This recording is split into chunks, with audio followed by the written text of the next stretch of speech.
Mungkin amoso toreh pejelas ben gula ban sambian. Amoso ka setong kelompok wanita. Memang ini musuh kita sejati. Siapa? Ya setan. Jadi saya kocak aduwum mubin. Musuh yang jelas itu adalah setan. Nah, setan nikah andi bala tentara. Siapa bala tentara nak? Mabaina jambaina berikan tun. Kenapa?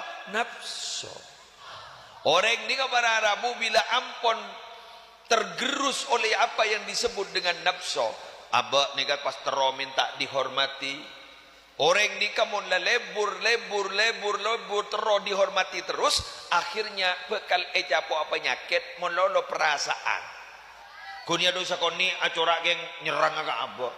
Kunia dosa koni geng acora abak panika acora ngamoso ka abak. Kunia dosa koni acora geng merbu abak. Padahal tidak seperti itu. Kenapa? Karena dia ecapo setong virus. Virus kenapa? Teroya lemah bentero hormat orang manula. Mbian hormat orang detik yang alami begitu saja ya toren.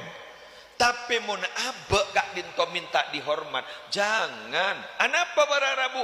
Karena kadang tidak sesuai ekspektasi. Abek tero hormat, tapi orang lain merasa belenyet. Aduh, coba bang bulan mate bekening seher ko. Edim mabeda tua nyeher babang. Lulu. Gula tak teman nemu ni pada seher babang seher. Makin jin saya nyeher babang orang buruk bau. Bulan babang tak ada hasil. Sedih lawan sahabat hasil mana lo? Hari mau tak ngibek sahabat ini. Sahabat ya apa? Ya Allah mak sarah gelu karena ini mabada babang seher. Kok buru nemu? Ya apa mak pabu babang. Orang ni kaya nu kajinan nganu bang pote bang merah kan dah iya ruah. Melejin buru mak pajin apa nganu apa bang. Jadi kata aku izin. Kunjak apa kana? Mak rasa ragelu. Contoh ni kamon orang apa entah amon reng emosi. Magi bentan na guru. So tak masuk akal. Budi celatong sape. Bang budi yaden roman. Matan sapa muang celatong re. Edim mabede mata muang celatong.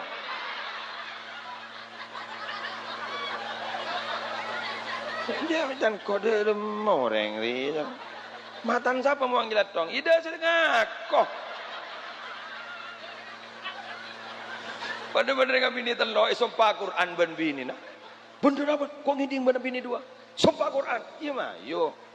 Oh, dong. Quran wis bawa itu na. Marah sompa. Iya mah, yo. Marah ada mah. Wallahi.